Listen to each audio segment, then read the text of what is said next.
وقت بہت کم ہے اور جمعیت علماء کا ایک مؤخر اجلاس، اس کا اسٹیج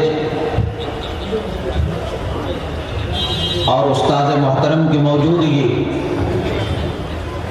مجھے کچھ قیود اور پابندیوں پر مجبور کر رہی ہے۔ آپ جانتے ہیں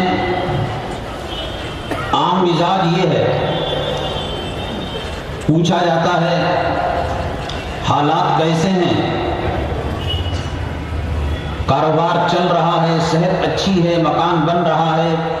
بلڈنگیں تعمیر ہو رہی ہیں، بچوں کا داخلہ کالج اور یونیورسٹیوں میں ہو رہا ہے، پراپرٹیز بڑھ رہے ہیں، بینک بیلنس بڑھ رہا ہے، تو ہمارے بھائی پوری تجوید کے ساتھ الحمدللہ کہیں گے کہ خیریت ہے۔